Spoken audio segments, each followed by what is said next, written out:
2025년 2월 18일 화요일 새벽 기도입니다.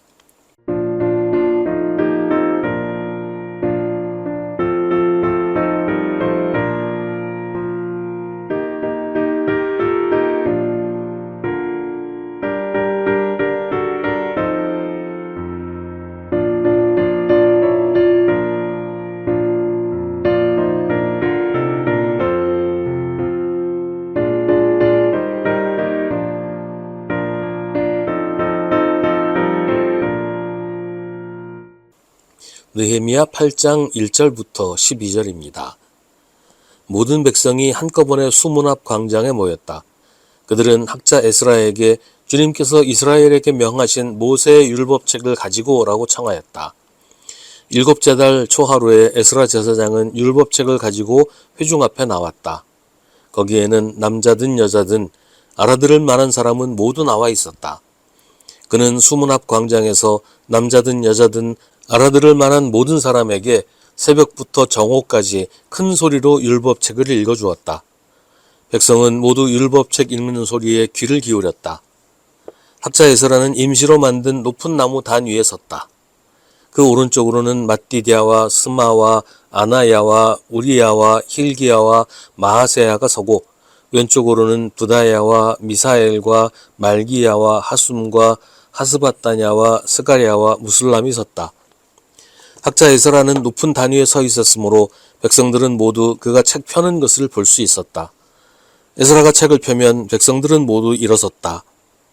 에스라가 위대하신 주 하나님을 찬양하면 백성들은 모두 손을 들고 아멘 아멘 하고 응답하고 엎드려 얼굴을 땅에 대고 주님께 경배하였다.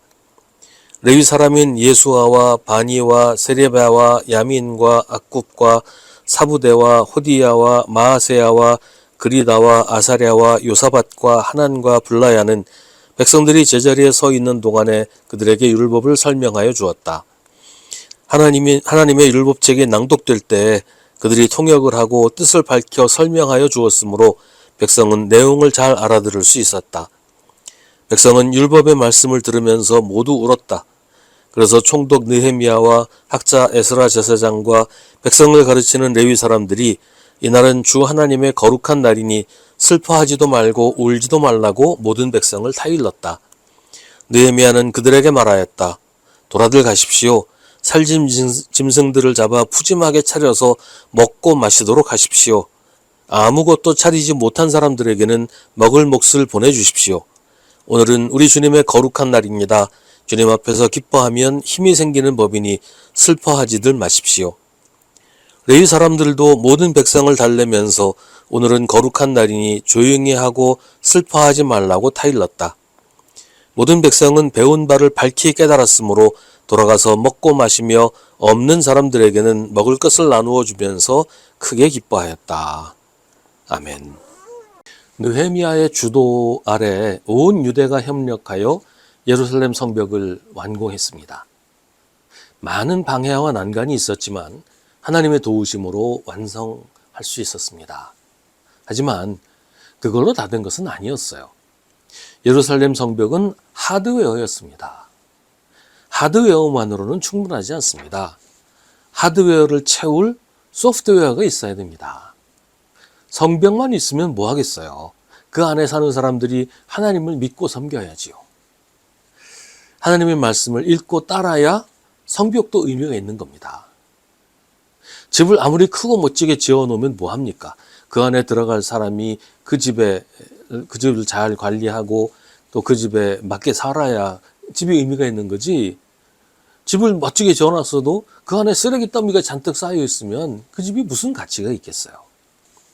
느헤미야는 예루살렘 성벽을 완공한 후에 이제는 사람들에게 하나님의 말씀인 율법을 가르치기로 합니다. 이 일은 느헤미야가 할 수 있는 일은 아니고 율법의 전문가인 에스라에게 맡겨야 될 일이었어요. 그래서 에스라 제사장이 율법책을 가지고 백성들 앞에 섭니다. 에스라는 광장에서 남자든 여자든 알아들을 만한 모든 사람에게 새벽부터 정오까지 큰 소리로 율법책을 읽어주었습니다. 백성들은 율법의 말씀을 들으면서 모두 울었습니다. 여러 가지 의미가 담긴 울음이었을 겁니다. 오랫동안 잊고 있었던 하나님의 말씀을 듣는 감격도 있었을 것이고 하나님의 백성이 이 지경이 된 데 대한 회환도 있었을 것입니다. 또 하나님께 회개하는 마음과 다시 하나님의 말씀을 듣게 되었다는 감격도 있었겠지요. 총독 느헤미야나 학자 에스라 제사장이나 백성들을 가르치는 모든 레위 사람들은 백성들에게 울지 말라고 합니다. 이날은 주 하나님의 거룩한 날이니 슬퍼하지도 말고 울지도 말라고 타일렀습니다. 기쁨과 감격의 울음이라고 해도 울음보다는 기쁨의 찬송이 하나님의 백성들에게 어울리는 것이기 때문입니다. 느헤미야는 백성들에게 말합니다. 살찐 짐승을 잡아 푸짐하게 차려서 먹고 마시도록 하십시오. 아무것도 차리지 못한 사람들에게는 먹을 몫을 보내주십시오. 오늘은 주님의 거룩한 날입니다. 주님 앞에서 기뻐하면 힘이 생기는 법이니 슬퍼하지들 마십시오. 하드웨어도 중요하지만 소프트웨어 역시 중요합니다. 형식도 중요하지만 내용이 없으면 형식은 의미가 없어요.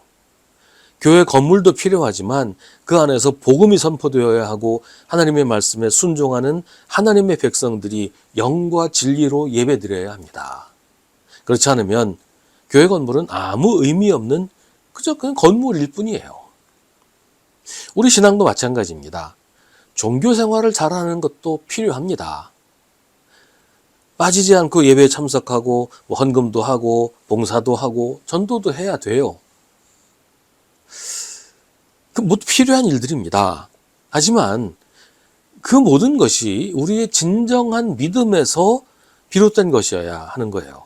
우리가 하나님의 말씀에 순종하여 예수 그리스도의 제자로 살면서 우리가 하는 일들이 의미가 있는 것이지 종교적인 형식에 따라 하는 일이 그런 내용을 가지지 못하면 그저 그냥 겉으로 하는 그런 행동이기만 하면